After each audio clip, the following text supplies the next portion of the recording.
Welcome, everybody. My name's Chris Moore. I'm the Executive Director with the Washington Trust for Historic Preservation, and I'm here to welcome you to the 2020 Excellence on Main Awards.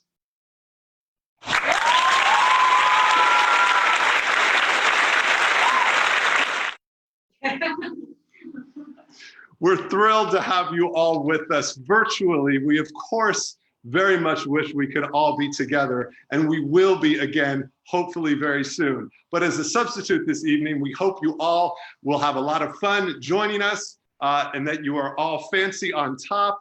I don't know if later you get to see a version of what we're all wearing down below, but I can tell you it doesn't match what I have up here. Today, this year actually is really I think an important and special year for the Main Street program. It was 10 years ago, 2010, when the Main Street program moved from the Department of Commerce to the Department of Archaeology and Historic Preservation. And since that time, the Washington Trust is just really pleased to have partnered with the Department of Archaeology and Historic Preservation to help administer the Main Street program. It's something that we are very proud of and privileged to engage in that partnership with DAP. We wanted to thank our three Excellence on Main sponsors this year. They are the Daily Journal of Commerce, the Masonry Institute of Washington, and Indo. So thanks so much to them for supporting this showcase of the incredible work taking place in our Main Street communities over the past year. And because Excellence on Main would normally have taken place within the RevitalizeWA conference, we want to take a moment to thank our 2020 RevitalizeWA conference sponsors as well. So bear with me, we're very fortunate to have a good list of sponsors for the conference. Again, the Daily Journal of Commerce, Cognitive Dean, Structural Engineers, Legacy Renovation, the Masonry Institute of Washington, Raff & Company, SHKS Architects, Swenson Say Faget, Indo, Rich Haven Architecture and Preservation, Ron Wright and Associates, Building Work, SMR Architects, and Tonkin Architecture. We hope to work with them again for RevitalizeWA 2021, which will be in Wenatchee. So thank you to all of our sponsors. So while we wish we were all together, we are still so excited for the tremendous Main Street celebration we have in store for you tonight. And as I mentioned, it's been 10 years in the running now since the program has been housed in the Department of Archaeology and Historic Preservation. And much of that is due to Dr. Allison Brooks, the agency director and the State Historic Preservation Officer.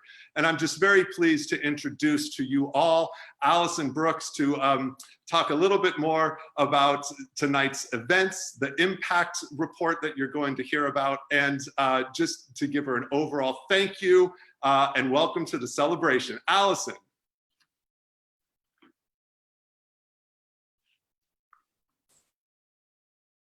Okay, can you hear me?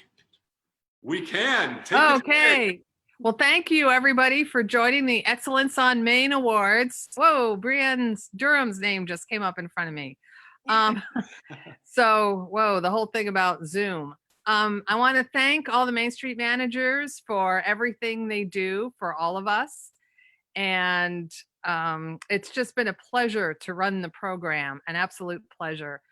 And also, I want to congratulate you on showing on the economic impact of Main Street study. It really showed the value that the Main Street program and the small businesses give the state of Washington. It's really amazing. The legislature and legislators always ask us to give them data on the Main Street program. And we do give them data, but this study that was done by John Stover really has given us excellent data that we can pass to both the governor's office and the legislature to show how the Main Street program really is the small engine or the engine of Washington State's economy. I think that Main Street and small businesses don't always get what they're due in terms of acknowledgement and in terms of how much money they bring into the state. And that's a shame. So we're hoping that this study, this economic impact study, will change that.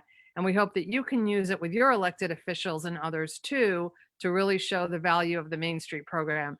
In some ways, we shouldn't have to explain the value of the program, but like everything else, yes, we do. So I'm going to turn this over to John Stover to talk about the results of his study. And thank you, John, for doing this study for us. And thank you again to all the Main Street managers for the amazing work that you do.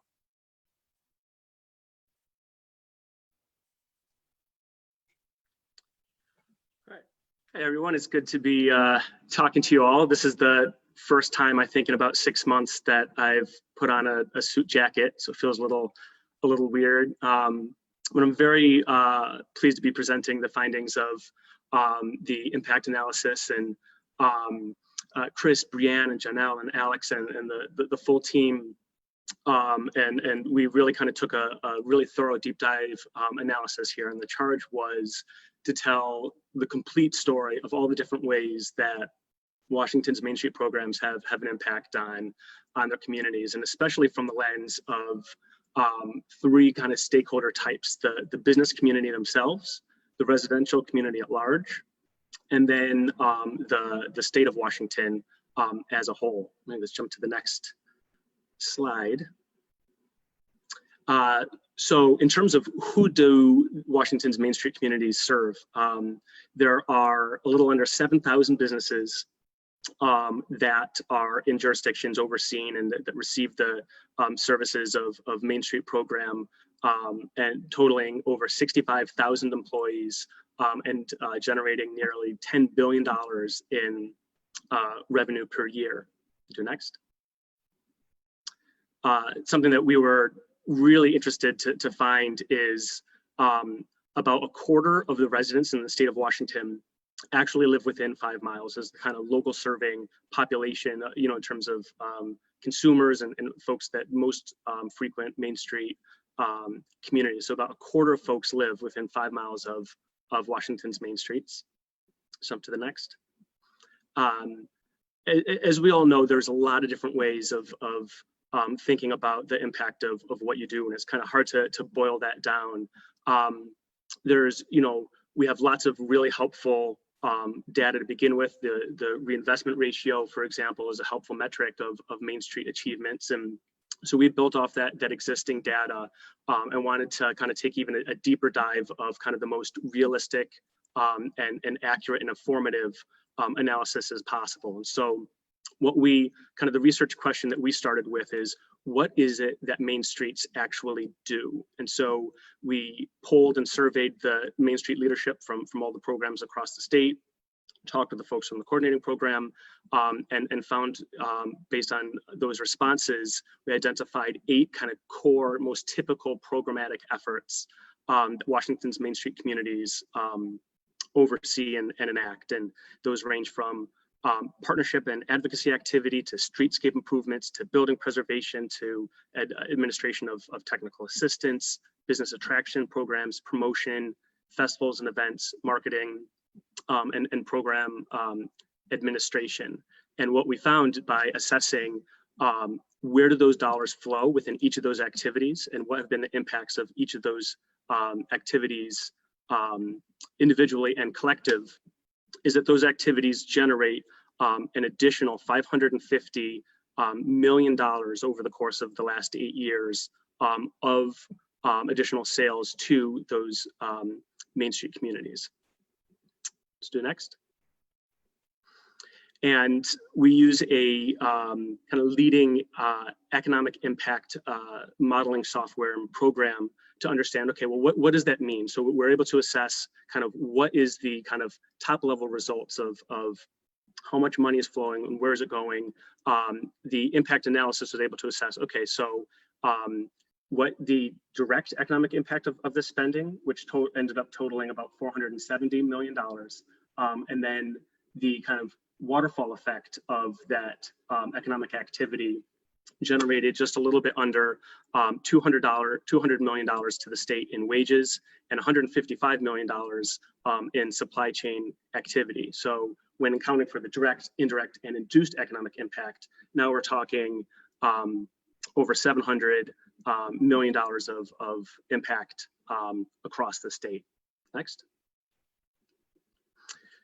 So that's the economic impact side of how do main streets in Washington impact jobs and businesses and spending and revenue generation. As we know, a kind of ancillary effect of economic activity is tax revenue generated from that economic activity. And so what we found is the state of Washington since 2011, between the Main Street Tax Incentive Program and between general funding, spent $18.3 million on the Main Street program.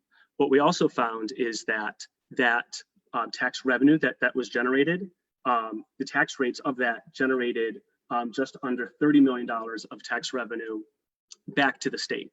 So a way of thinking about that is, the purpose of the Main Street program isn't a revenue generating machine. It's to achieve things like historic preservation and community vitality and all these things. So if you were to spend $18 million from the state, that's your output, but you're not spending $18 million from the state. In fact, this is a revenue generating mechanism for the state, in that it builds such economic sustainability and growth that it's generating 58% return on investment of that revenue back to the state. Next. So we looked at kind of what was this growth as the state developed more programs over time. In between 2011, when there were fewer programs, the Main Street program was generating $18 million in annual economic impact across the state. And then with more resources and more programs, that has grown to a little over $120 million in 2019. Next. So we talked about the economic impact, the fiscal impact in terms of tax revenue. Just as important and kind of core to what a Main Street does is the community impact. So we know that these programs have gone towards things that are a little more difficult to quantify, such as historic preservation, and we see that in terms of the buildings restored and facade improvements. What we found based on our surveys too is that really the main streets across Washington have had a significant impact on creating connections, creating community pride, in addition to addressing so many other aspects of community vitality, such as safety and vibrancy, and providing needed amenities to a local community. And I think that there's something that kind of came out that's particularly timely, is it shows kind of the ways that main streets are nimble and able to respond to public concerns from the state, from the general community, business concerns, and really can play a key role in helping different constituencies understand the needs and aptitudes of other constituencies and respond quickly. And that's really pressing in terms of being able to be a player and a partner in support service for issues of race equity, issues of helping businesses respond to the COVID pandemic and so forth. Next. Yeah, so with that, I'll turn it over to Patrice Frey, the President and CEO of the National Main Street Center.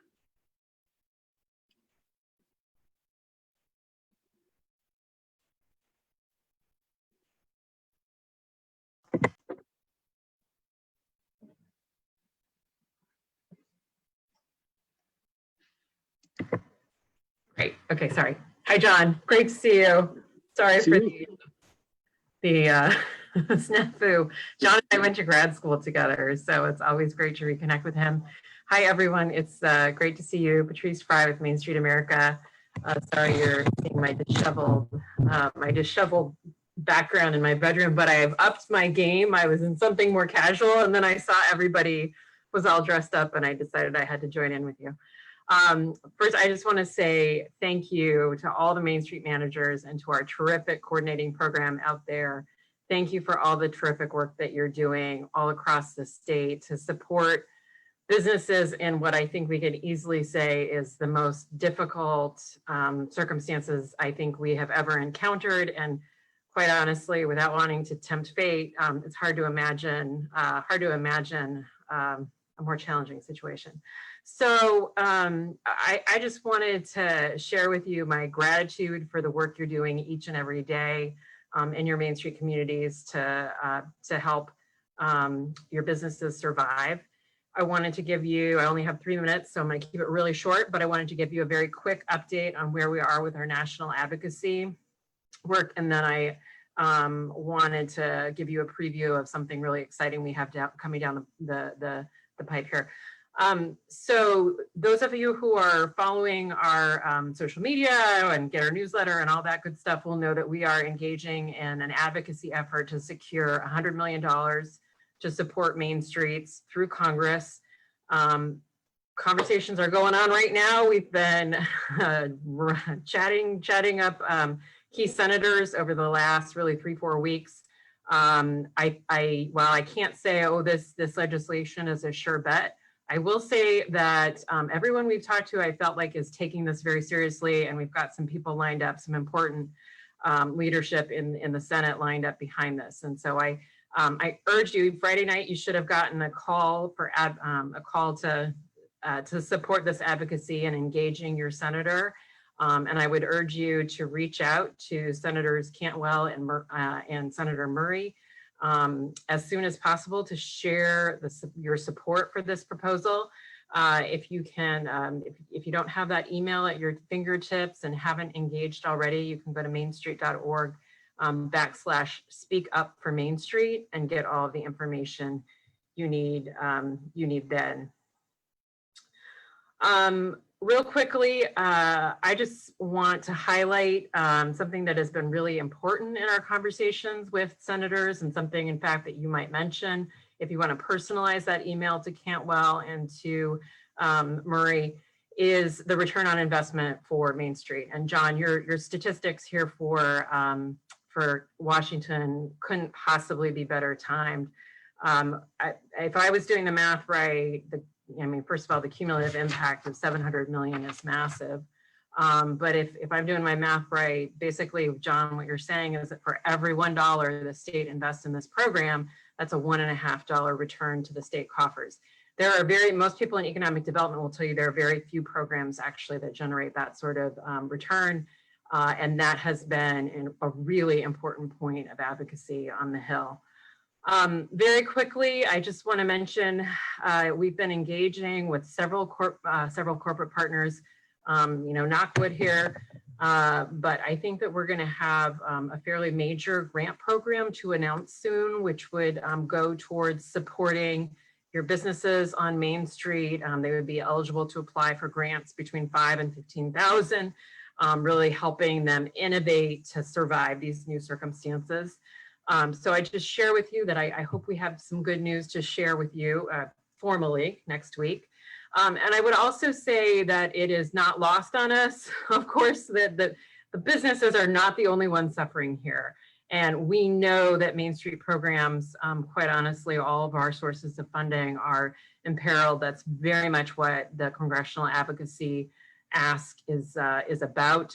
And we continue to chat up our corporate partners as well to identify grant opportunities that we can make available to our Main Street programs as well.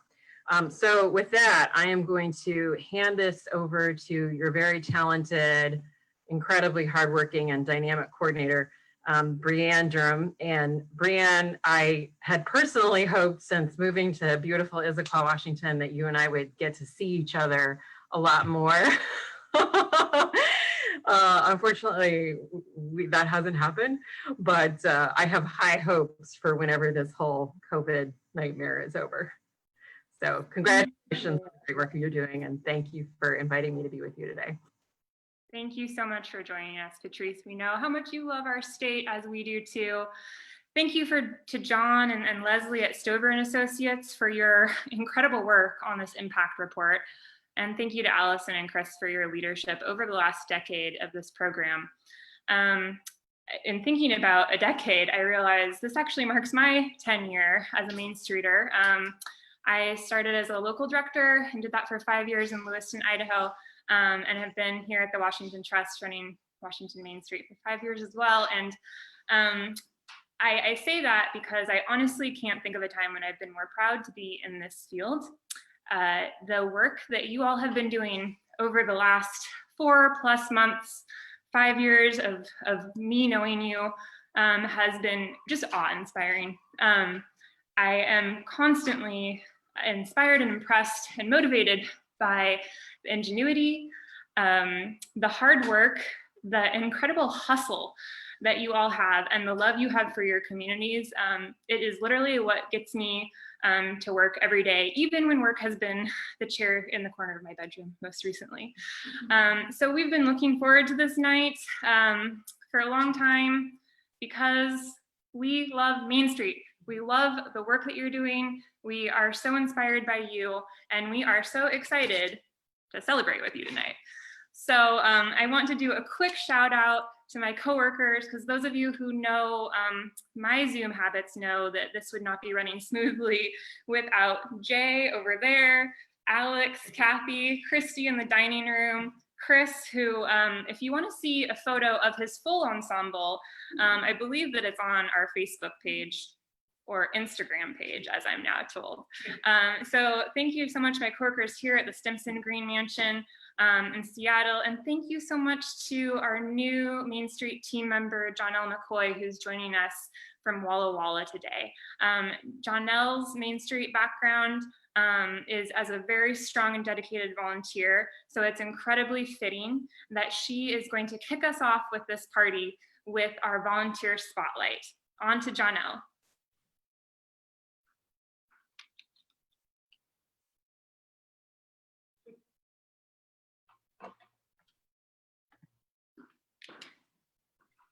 Hi all. Well, I am so excited to be virtually with you and to be a part of this virtual gathering. For the 3rd year running, we are pleased to kick off Excellence on Main by honoring some of the incredible volunteers who keep us inspired and working together. I'll be sharing a bit about all nominated standout volunteers who we'll recognize together now. First, let's start by celebrating Jamie Hoover, Promotions Committee Chair from wonderful Wenatchee. Selected for the spotlight precisely because she's an unsung hero, Jamie is a wealth of help and support for whatever project downtown Wenatchee has underway, and at the end wants no recognition. She's never afraid to step up and get things done, and has been heading Girls' Night Out since its inception 8 years ago. As valuable as her ideas, work ethic, and leadership are to Wenatchee Downtown Association, the thing her Wenatchee Downtown family loves the most is her ability to put fun into every effort. Another volunteer leader who shows up, does the work, and expects no fanfare is Keith Sattler of Prosser. Keith has been involved in multiple Prosser organizations and invests his time bettering his town, along with being a business and property owner. As a board member for the historic Downtown Prosser Association, he has garnered generous financial partners and earned a reputation for taking care of tasks without ever being asked. From coordinating the repair of one of Prosser's prized public art ponies to cutting overgrown native grasses in downtown planters, Keith has proven to be proactive, reliable, and hardworking.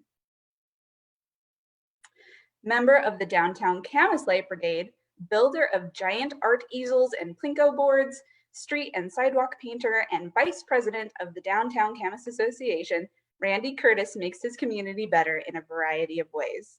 In all his work, Randy is known to be collaborative, kind, and able to bring value to every conversation. He's the kind of volunteer who comes early and stays late, shows up to practically every ribbon cutting and community event, and regularly spends time with his family enjoying downtown. Randy acts as a downtown ambassador to the community and brings vision and leadership to the Downtown Camas Association board. The next time you visit Issaquah, keep an eye out for Sue Paulus tending flower beds and hanging posters along Front Street. If you walk by, Sue's sure to say hello and welcome you to the community she loves. Every spring, she leads the Downtown Issaquah Association flower team during Keep Issaquah Beautiful Day. And then every fall, you can find her out with the Pumpkin Patch team harvesting thousands of cheerful orange pumpkins to brighten downtown. In addition to her service as a Downtown Issaquah Association committee member, Sue volunteers with numerous organizations to make her community better. Through all her work, Sue has made an extraordinary impact downtown.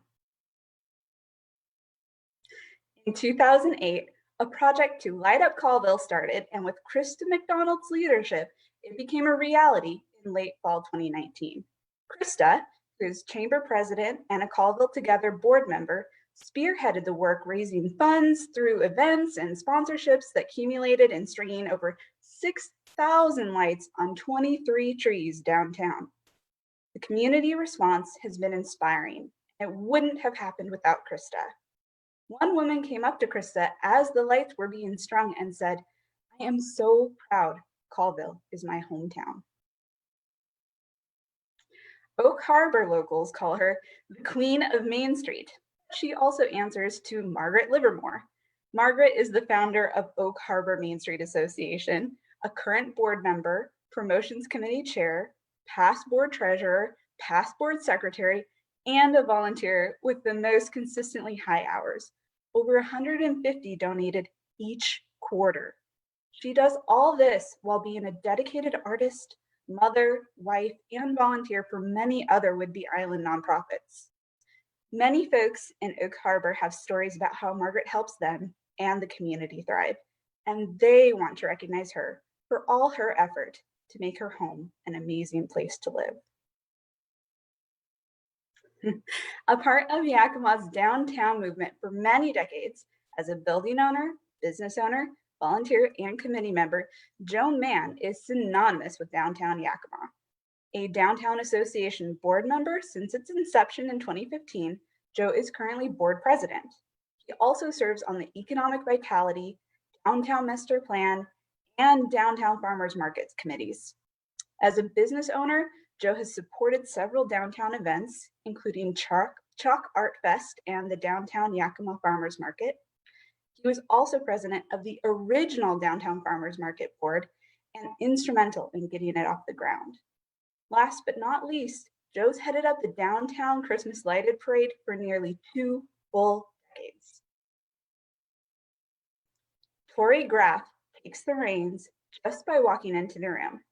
Whether it's taking a leadership role on the Centralia Downtown Association board, heading up the promotions committee, updating the website, designing newsletters and ads, or even recruiting grand marshals for the lighted tractor parade, Tory is a driving force behind the campaign to make Centralia the central destination between Seattle and Portland.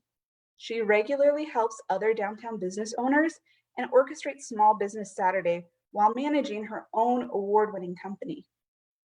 When COVID-19 hit, Tory led the charge on switching the Centralia Downtown Association's grant program from facade improvements to web development to meet the urgent needs of small businesses.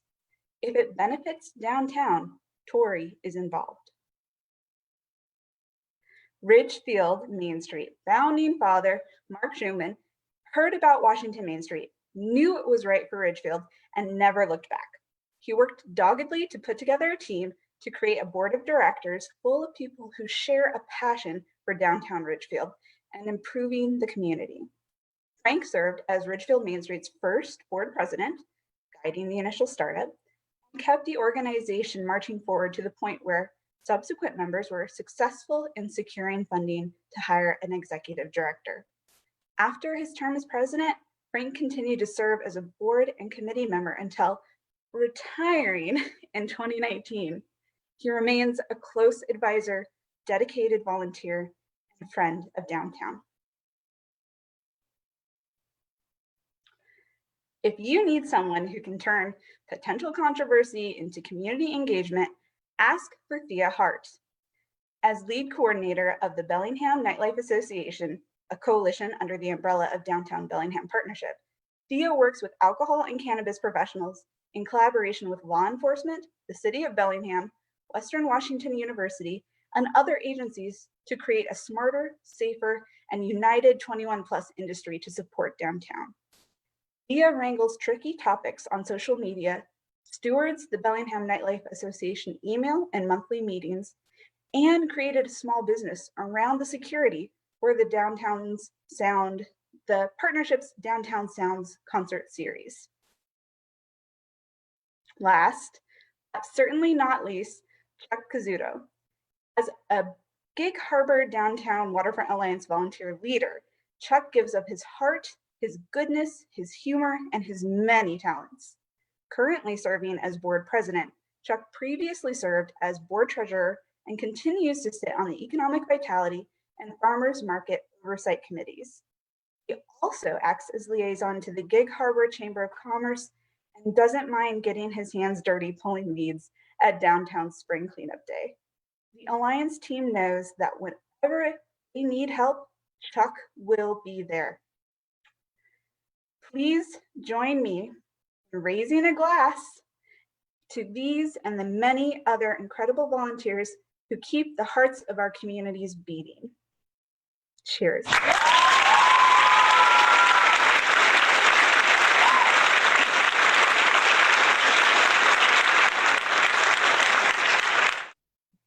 Now, back to Brianne and on to the awards.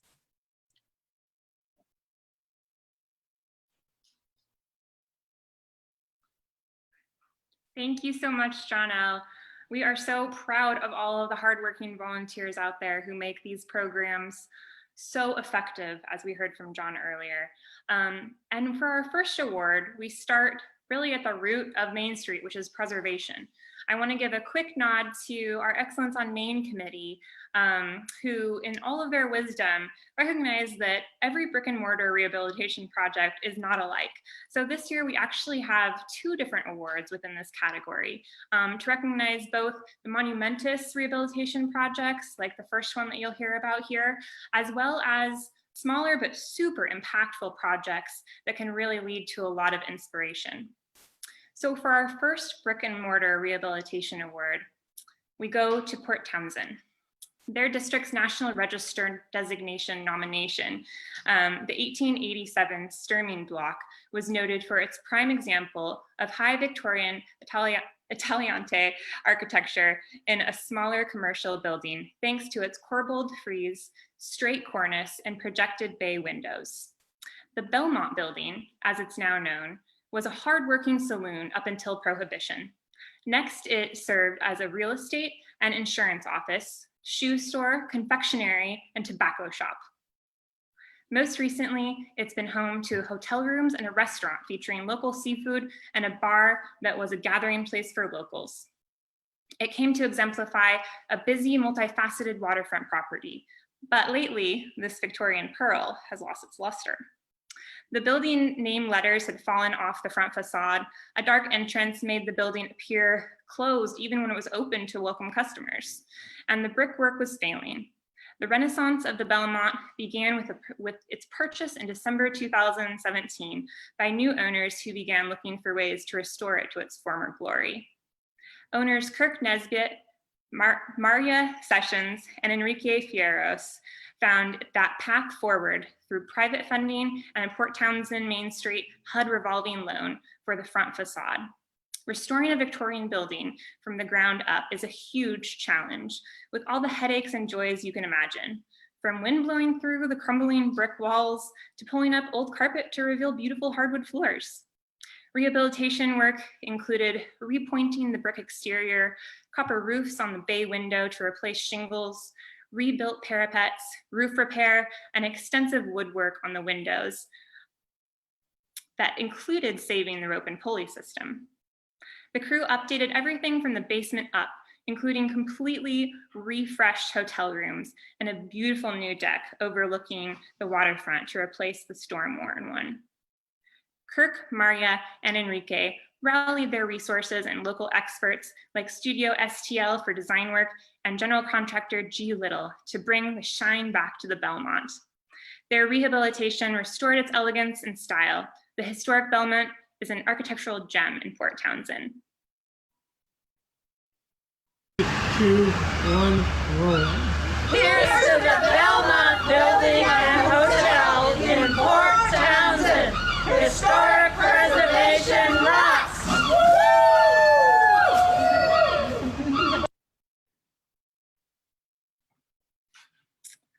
In 2015, a partnership was struck between the City of Gig Harbor and the Gig Harbor Downtown Waterfront Alliance to create a waterfront farmers market. It had a meaningful but modest goal to connect people to fresh produce, but within the last 5 years has developed into a hub for everyone from farmers and entrepreneurs to nonprofits and musicians. One of the market's greatest accomplishments is also its greatest asset: 250 volunteers to make the market a reality every Thursday throughout the summer. For 5 seasons running, the Waterfront Farmers Market has had dedicated market manager Heidi Gerling responsible for the development of that strong volunteer network, which has proven key to its success. Held in Scansey Brothers Park right along the water, the park provides a beautiful space for market goers, but not an easy spot for farmers and vendors to unload. Cue the volunteers. Vendors are greeted curbside every week by a group of volunteers ready to help unload the vendors' goods and displays and ensure each vendor has all the setup assistance they require. When unloading is complete, the vendor drives their car to an off-site parking location where a volunteer-run shuttle service meets them to return them back to the market site. The reverse service is provided at the end of the market. This partnership is a win-win. Vendors love having the help, and the volunteer groups of the week gets a booth to showcase their community involvement. In 2019, this group included the Rotary Club of Gig Harbor, Harbor History Museum, Millville Pizza, Gig Harbor Canoe and Kayak Club, Gig Harbor Midday Rotary, and the Gig Harbor Dragon Boat Team, just to name a few. Thanks to the positive partnerships between the Alliance, the city, Pierce Transit, Summer Trolley, farmers, vendors, and volunteers, the Waterfront Farmers Market has grown into a vibrant weekly event with live entertainment, children's activities, cooking demos, local history, and more.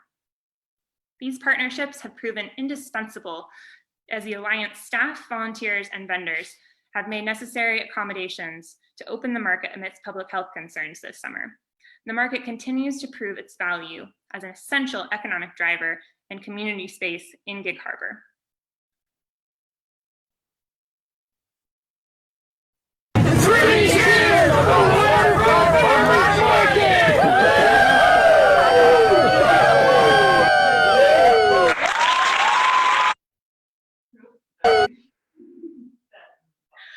Nestled between Campbell's Resort and the Old Bridge was a hidden gem: public access to Lake Chelan, right off Chelan's Main Street. Campbell's Resort is one of the oldest and most recognizable establishments in town, and the Old Bridge, another local icon, leads right to its door. This makes the location between them exceptional and yet underutilized. The Wooden Avenue Landing Park is the first capital project taken on by the historic Downtown Chelan Association. The goal of the park project was to activate this special but neglected area, and in doing so, create another space that connects 2 of Chelan's greatest assets, its lake and its historic downtown district. In 2015, the space was unmaintained asphalt, a dumping ground for old bike racks that many assumed was part of Campbell's Resort private property. At least those that even noticed it hidden behind tall shrubbery. Despite its dock, the plot was almost never used by the public to launch boats or access the lake. The HDCA Design Committee began developing plans, and with an estimated price tag of $120,000, fundraising efforts quickly followed. The vision for the park galvanized donors, and within a year, $50,000 had been raised. Met by a city contribution of $75,000, work began. But the project hit a snag, or a few snags. First, the slope from rock to dock turned out to be out of compliance with ADA specifications. The aging retaining wall was found to be unsound, and the new bids that were needed to address these issues came in 3 times the original. The HDCA board regrouped and approached their partners. With support from the mayor and a strong case for the project's impact on Chelan's local and visitor experience, the county PUD was eager to support the new retaining wall, and the city agreed to contribute additional funding.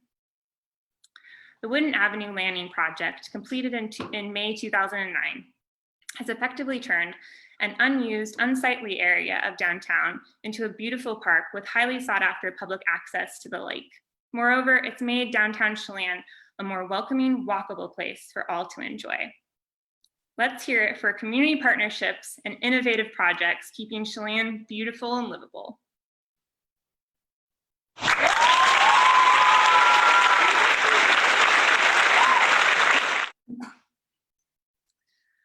The Colfax Mercantile was first imagined by the Colfax Downtown Association's Economic Vitality Committee. They researched business incubator programs in other towns to pick just the right pieces to fit their vision. They knew they wanted to attract and educate entrepreneurs about how to run a business so they could fill storefronts and bring buzz back to historic downtown buildings. They began by saving on themselves. The 1893 Ellis Waite building on Main Street had been vacant and boarded up for 15 years when a partnership between the Economic Vitality Committee and local business owners, Laura and Austin Storm, determined that one of the 3 storefronts within the property would become the Colfax Mercantile. The other storefronts are also being revitalized with plans for the Storms to expand their retail business already underway. The Mercantile vision added incentive to the investment being made by the Storms, who say they feel like there is a Colfax downtown renaissance going on right now. That downtown renaissance includes 7 new businesses that are being incubated by the Colfax Mercantile that now offer vintage finds, frozen yogurt, homemade cookies, furniture, and clothing. The new incubator businesses have created a ripple effect on Main Street. More shops are opening, more storefronts are being updated and filled, and more people from surrounding areas are recognizing Colfax for the gem that it is. The Downtown Association, Chamber of Commerce, county and city, mayor, business owners, and citizens all pitched in to make this business incubator a reality. From sweat equity updating the storefront to donating 80 umbrellas to create a one-of-a-kind ceiling display, this is truly a community project. When it launched in August 2009, the Mercantile was open 6 days a week, and the Colfax Downtown Association provided quarterly training and seminars to the business owners to help them along the way. While COVID-19 has changed some of its operations, the Mercantile is open for business again. And it is worth noting that incubators like the Mercantile may play even more important roles in rebuilding our local economies over the coming years. Cheers to the vision and hard work that got this community asset up and running. Cheers to the Colfax Mercantile!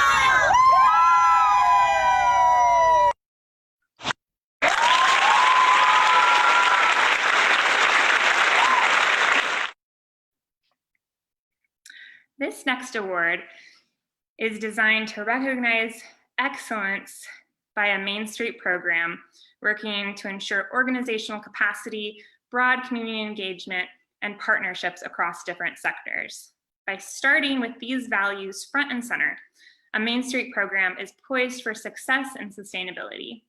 Newly designated a Washington Main Street community just this year, Colville Together has emerged as a standard of quality and cooperation. At the encouragement of the city planner, a Main Street team began coming together in 2014. This effort was spearheaded by a steering committee of community volunteers, the Chamber of Commerce, Tri-County Economic Development District, and the City of Colville. They were focused on learning more about the Main Street approach and eventually joining Washington Main Street. As the committee gained momentum, funding became a hot topic. The group knew they wanted to hire an executive director, but the ability to hire staff felt like a chicken or egg conundrum.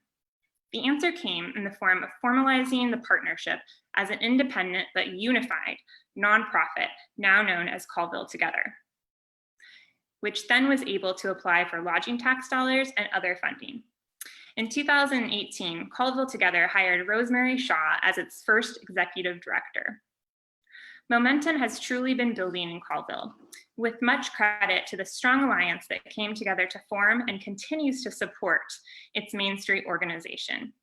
In the wake of COVID-19, Colville's small business community is arguably better supported than ever due to its strategic efforts and a galvanized community eager to support them.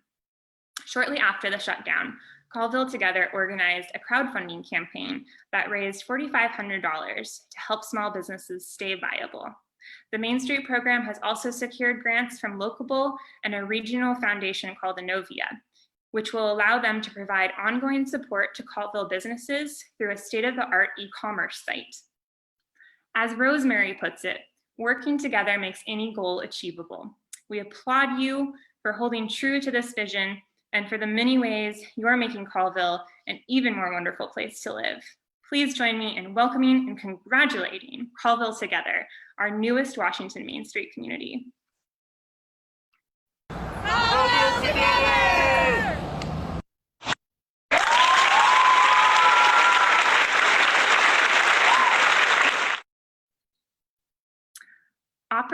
Operating out of the first LEED Gold building on the Olympic Peninsula, the Northwest Maritime Center views environmental stewardship as integral to its mission as a nonprofit organization that awakens a sense of wonder, connection to, and understanding of the Puget Sound and the Pacific Northwest.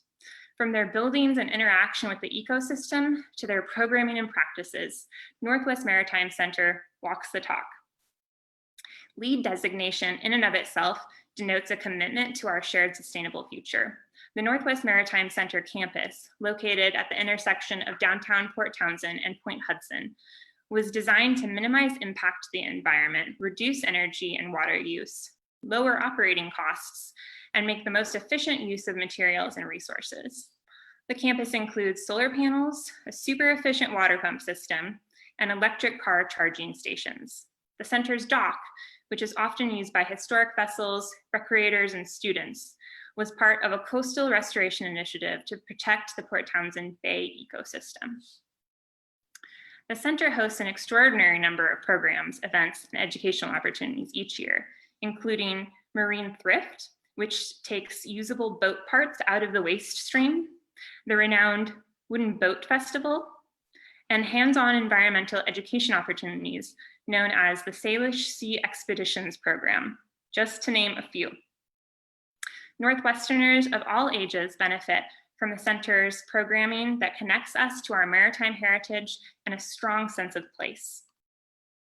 The local community is also buoyed by having Northwest Maritime Center as a neighbor. In addition to the beautiful event facility, educational offerings, and waterfront access, the center is also leading a community-wide charge to adopt sustainable approaches to operating venues and events. They look at all aspects of their business practice, down to the use of plastic cups and other single-use products, and continually strive to break down barriers and find creative solutions. Their example and their willingness to mentor others benefit and inspire fellow organizations, the city, and residents to do the same. Tonight, we raise a glass to Jake Beatty and crew in Port Townsend.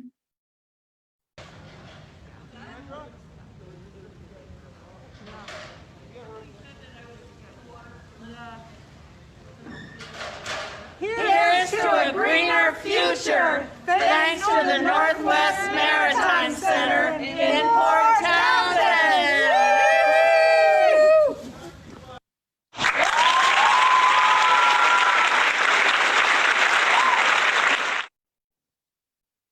Just want to say you all nailed it on these videos.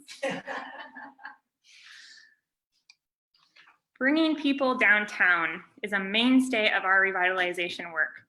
We want locals and visitors to understand the history while enjoying the hum of a lively present. Events draw people downtown, but a truly outstanding promotion creates a one-of-a-kind experience. The Centralia Downtown Association's Lighted Tractor Parade does exactly that.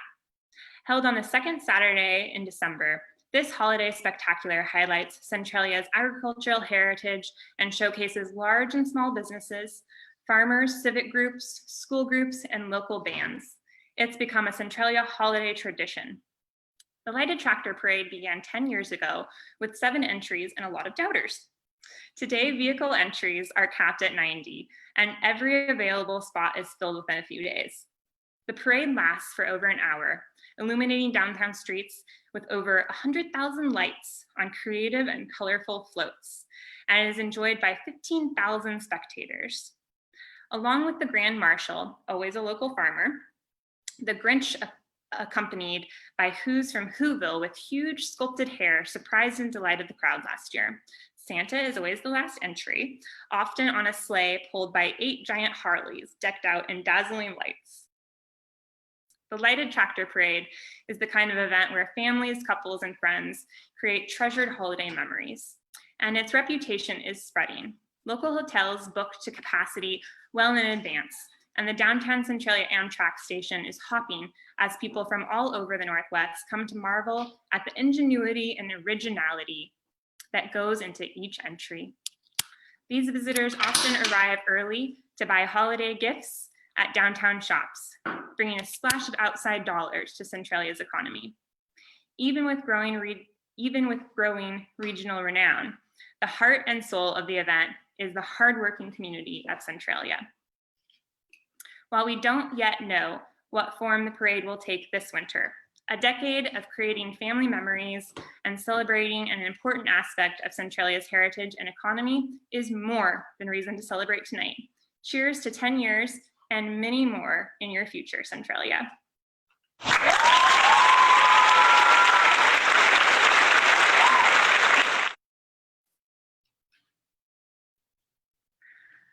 I soar to inspiration.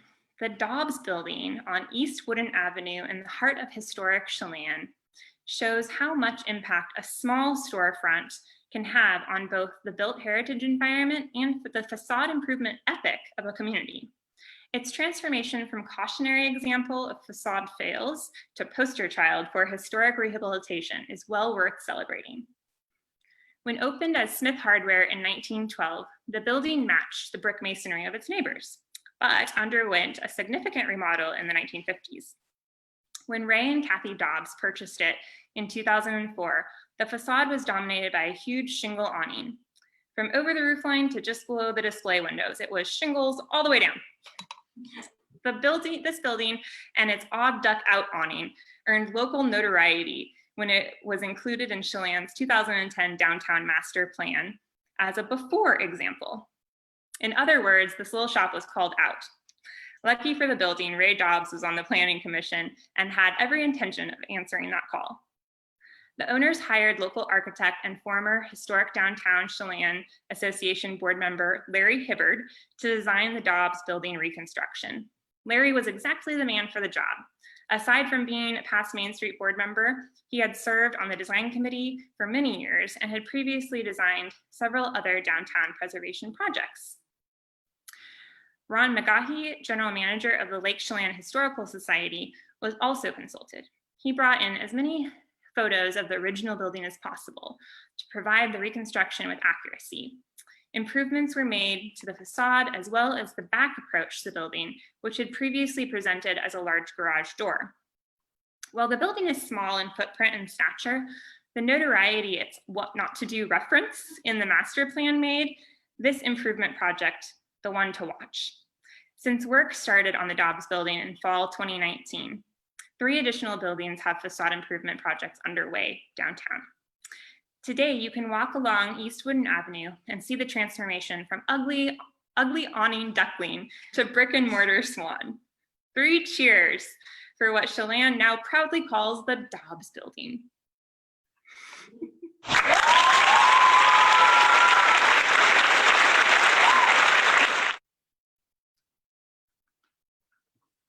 Phoebe Carpenter Els was a well-loved middle school teacher in 2009 when she rediscovered a love and a knack for linocut block printing. She turned this hobby into a side hustle and, as sometimes happens when great passion and talent collide, 10 years later finds herself the owner of a historic downtown building and 2 flourishing businesses. If you want to keep up with Phoebe and Jonathan, her husband and business partner, you'll have to lace up your sneakers. After successfully making and selling art as a hobby, in 2012, Phoebe decided to turn her craft into full-time work with business L Sage Designs. She began vending at a local farmer's market that summer, and within a few years had expanded to multiple markets, regional craft shows, and wholesale production for retail outlets, both local and out of state. The enterprise grew so much that in 2014, Jonathan also resigned his middle school teaching position to dedicate himself full-time to the family venture. In 2016, the couple signed a lease on their first brick and mortar location downtown. Phoebe and Jonathan celebrated their 1-year storefront anniversary by holding a pop-up makers market in their parking lot, complete with live music and a food truck. The event included a dozen other artisans, their way of paying it forward and encouraging others.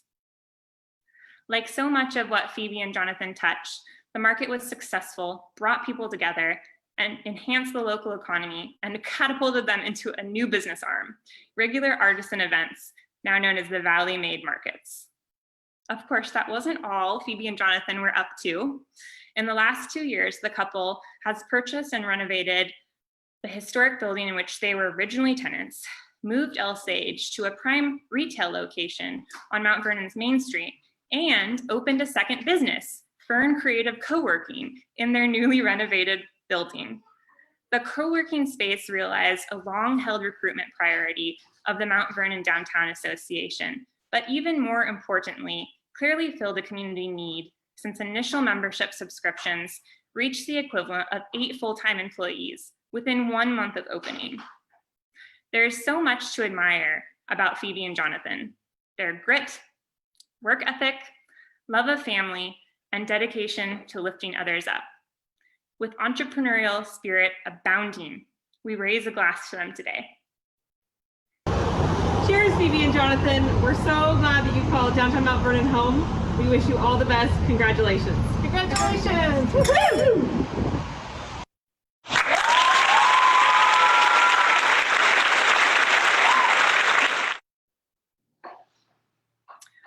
For over a decade, John Ball has worn so many hats and taken care of so many tasks that he has become a beloved public face of downtown Yakima. If you aren't a Downtown Association insider, you may not know he hosts their annual Christmas party in his home every year, for which he prepares many delectable dishes. But you would certainly recognize him as the wristband man, keeping the entrance to the Downtown Summer Nights concerts running smoothly. Even before the Downtown Association of Yakima was formed, John was treasurer for a preceding downtown effort from its first day to its last. Once DAY was founded, John continued to serve as treasurer and bookkeeper, payroll manager, budget planner, tax expert, and more. He quietly takes all this on himself, reliably putting in volunteer time every week. In addition to his board leadership, John is active in DAY's organization committee and as a consummate event volunteer.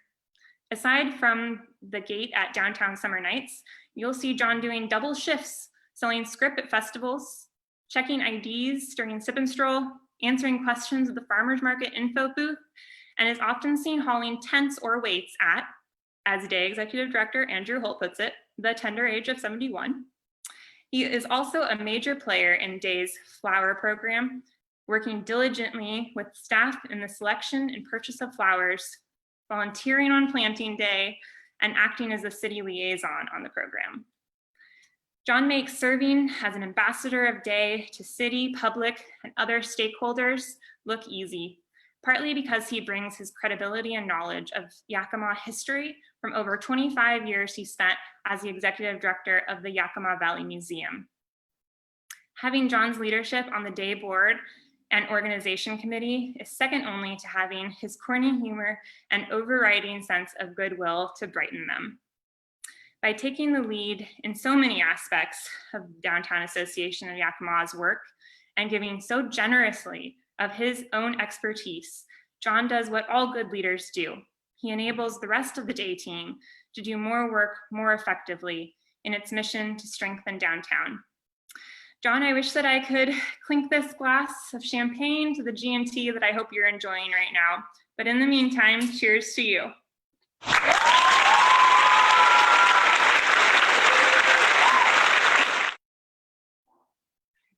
Congratulations, John!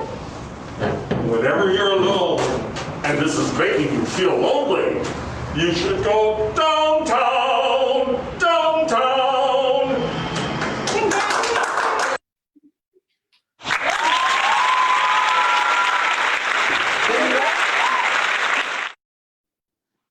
as I was saying, if you didn't already know and love John, you do now. We're going to use that video for everything.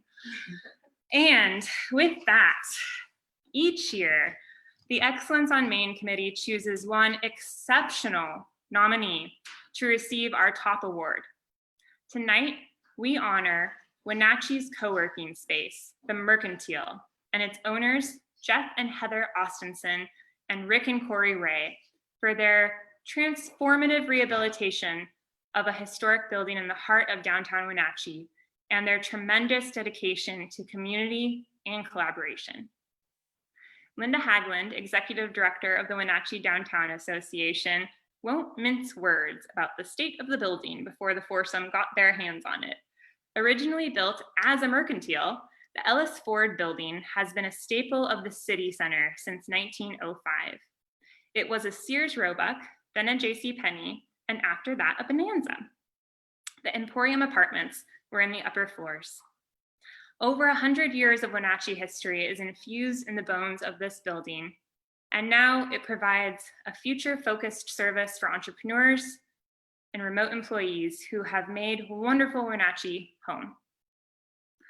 But before the grand opening last fall, there was a tremendous amount of work to bring the Ellis Ford building into the 21st century. Heather took on researching the history of the building and worked with local historians and the city to keep character where it existed and bring back to light where it had been hidden. Where possible, they highlighted original elements like the brick they exposed on the south wall of the front lobby and the windows facing the alley that had been bricked over. Where new materials were needed, the team chose the source with sourcing and sustainability in mind, such as the timber purchased from a Colville lumber company that conserves old growth through responsible harvesting practices. The success of the Mercantile's restoration inspired other building owners downtown, and the Austinsons and Rays are generous in passing their wisdom on to these other projects. The partners have created an open and collaborative culture within the Mercantile, which represents 31 unique businesses and nonprofits, and offers conference rooms and event space for the public. The vision of the Merc to promote health, happiness, and productivity in our workplace is something many of us have been missing acutely over the last 4 months. We say this all the time, but I think it feels even more true these days. Place matters. And this place, the Merc, helps small businesses thrive, has preserved a crucial historic building, and brings community to downtown Wenatchee. Let's hear it for the Merc, which we're honored to recognize with the Excellence on Main Award for 2020.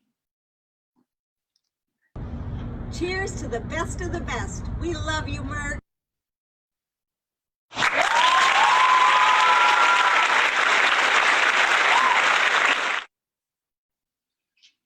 Congratulations to all of our winners and truly to all of the Main Streeters out there in the state. It is our supreme honor to work with and for you.